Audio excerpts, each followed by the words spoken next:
मौत का खेल शुरू होने वाला है। बार्सिलोना आज बायर्न म्यूनिख के खिलाफ अपना मैच खेलेगी और अगले 5 दिन में बार्सिलोना 2 दफा मौत का खेल खेलेगी। पहले बायर्न म्यूनिख के खिलाफ और उसके बाद फिर वीकेंड पे बार्सिलोना ने खेलना है अल क्लासिको बर्नाबाओ में। यहां से बार्सिलोना का रियल टेस्ट शुरू होगा। और क्या बार्सिलोना इस रियल टेस्ट के लिए तैयार है कि नहीं, ये एक बहुत बड़ा सवाल है। अगर मुझसे आप ये सवाल पूछोगे तो मैं इसका जवाब दूंगा कि हाँ, बार्सिलोना तैयार है। उसकी वजह यह है कि अगर आप हैंसी फ्लिक ने जब से बार्सिलोना को टेक ओवर किया तब से रिजल्ट्स उठाकर देखो तो बार्सिलोना बहुत अच्छी फुटबॉल खेल रही है, अटैकिंग फुटबॉल खेल रही है, कॉम्पैक्ट होकर खेल रही है और बहुत बड़े मार्जिन के साथ मैचेस जीत रही है। तो अगर बार्सिलोना अभी भी अपने आप को कंफर्टेबल फील नहीं करेगी और अपने आप को नहीं सोचेगी कि इस टेस्ट के लिए तैयार है, तो फिर शायद बार्सिलोना जो है वो कभी भी तैयार नहीं होगी। सवाल है कि क्या हम मेंटली तैयार हैं कि नहीं, ये एक सबसे बड़ा सवाल होगा। क्योंकि जब भी बायर्न म्यूनिख का नाम आता है ना, तो आपने सोशल मीडिया उठाकर देखा हो और उसके अलावा राइवल फैंस देखे हो या बार्सिलोना के अपने फैंस देखे हो, तो आपको ट्रोलिंग होती हुई नजर आती है और आपको बार्सिलोना के फैंस में एक डर नजर आता है। क्यों? क्योंकि वो 8-2 वाला गेम आपके जहनों में चल रहा है। उसके बाद चावी के अंडर भी हमने 2 दफा बायर्न के अगेंस्ट खेला था, वहां पर भी हम अच्छे मैच खेलकर भी हम हार गए थे, क्योंकि कहीं ना कहीं मेंटली हम लोग अभी भी बायर्न को जो है वो उस ब्लॉक से, मेंटल ब्लॉक से बाहर निकल नहीं पा रहे। तो मैं समझता हूँ कि ये एक बहुत अच्छा मौका है, आपकी बहुत अच्छी फॉर्म है, आप बहुत अच्छे मार्जिन के साथ मैचेस जीत रहे हो। कभी हम 4 गोल मारते हैं, कभी 5 मारते हैं, कभी 7 गोल मारते हैं और अब हम बायर्न को होस्ट कर रहे हैं, तो होम क्राउड का एडवांटेज भी जो है वो हमें लेना चाहिए। अब ये मेंटल ब्लॉक टूटना चाहिए और अगर अब हमने मेंटल ब्लॉक को तोड़ दिया और बायर्न का गेम हरा दिया और उसके बाद हमने बर्नाब्यू में रियल मैड्रिड को हरा दिया, तो फिर मेरे ख्याल से बार्सिलोना पीछे मुड़कर नहीं देखेगी और बार्सिलोना फैंस को भी अपनी टीम के ऊपर कॉन्फिडेंस आ जाएगा। अब अगर हम बायर्न म्यूनिख की बात करें तो यार, बायर्न म्यूनिख भी देखा जाए तो वो ऑलमोस्ट बार्सिलोना टाइप की ही टीम है। टॉप ऑफ द टेबल बैठी है, बार्सिलोना भी टॉप ऑफ द टेबल बैठी हुई है। वो भी चैंपियंस लीग का एक गेम हारे हुए हैं, हम भी चैंपियंस लीग का एक गेम हारे हैं। तो बहुत कुछ स्टेक के ऊपर लगा हुआ है। और अगर गोल स्कोरिंग एबिलिटी की बात करें तो अगर हम 7 गोल मारते हैं तो वो 9 गोल मारते हैं। उन्होंने पिछले गेम में स्टुटगार्ट के अगेंस्ट 4 गोल मारे, तो हमने स्विया को 5 गोल मारे।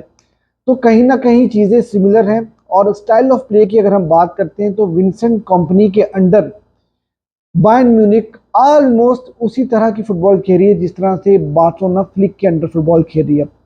आप विंसेंट कंपनी की जो टीम है वो भी 4-2-3-1 टाइप की फॉर्मेशन के साथ खेलती है, कभी कभी 4-3-3 फॉर्मेशन पे भी खेलती है और हाई प्रेस के साथ खेलती है, हाई लाइन खेलती है और उनका भी जो प्लेइंग स्टाइल है वो अटैकिंग है, डायरेक्टनेस उनको उनकी फुटबॉल में भी आपको नजर आएगी। और यही सब कुछ आपको बार्सिलोना के बारे में भी देखने को मिलेगा कि हम भी हाई प्रेस फुटबॉल खेलते हैं हर वक्त।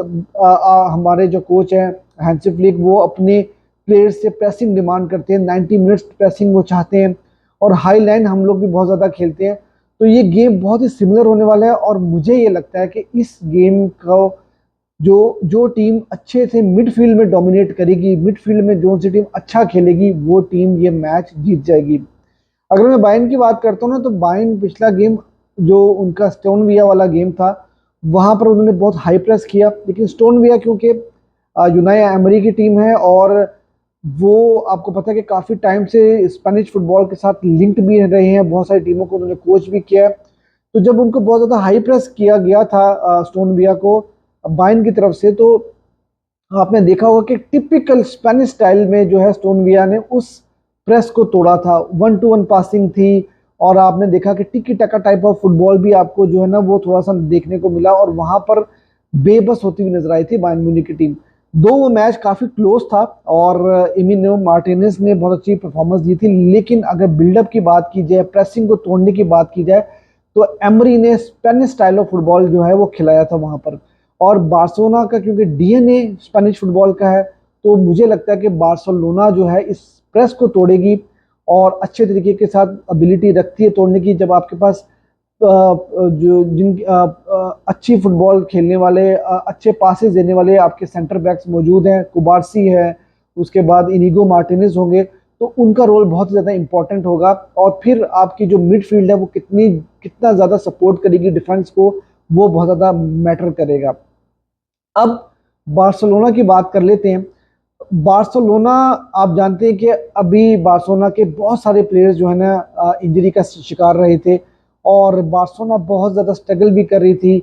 और बार्सिलोना ने एक कॉम्बिनेशन बनाया, ला मासिया प्लस एक्सपीरियंस प्लेयर्स का, वो कॉम्बिनेशन बनाकर फ्लिक की टीम जो है वो काफ़ी अच्छे रिजल्ट निकालने में कामयाब होगी। इस टाइम के ऊपर बार्सिलोना के लिए जो अच्छी न्यूज़ है वो ये है कि बार्सिलोना के जितने अनफिट प्लेयर्स थे, ऑलमोस्ट वो मिडफील्ड के जो प्लेयर्स थे वो सारे के सारे वापस आ गए।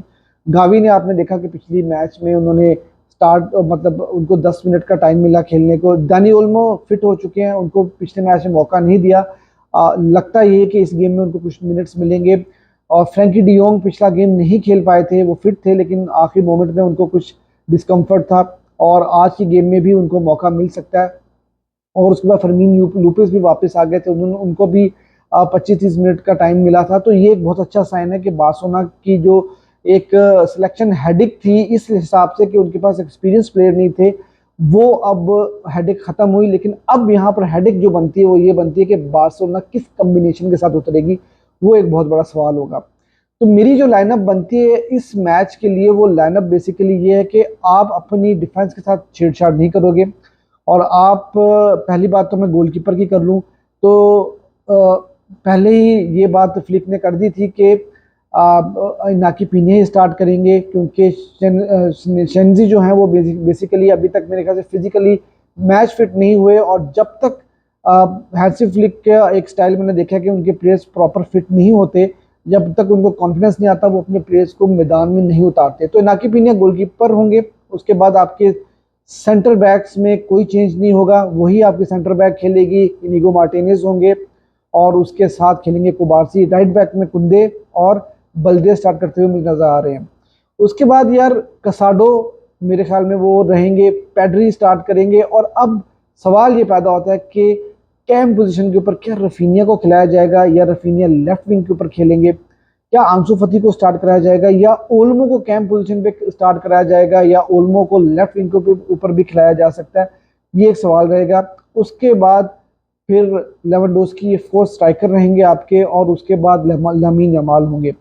तो मैं जैसे आपको बता रहा हूँ कि ये गेम जो है वो बेसिकली मिडफील्ड के अंदर जो है वो मेरे ख्याल में उसका फैसला होगा कि मिडफील्ड में जो टीम डोमिनेट करेगी, अच्छा करेगी, वो टीम ये मैच जीतेगी। दोनों टीम्स बहुत हाईलाइन खेलती हैं, और ये गेम मुझे नज़र आता है कि हाई स्कोरिंग गेम होगी। और यहाँ पर पहले 10 से 15 मिनट बहुत ही इंपॉर्टेंट होंगे। जो सी टीम पहले गोल स्कोर कर लेगी वो टीम एडवांटेज में चली जाएगी।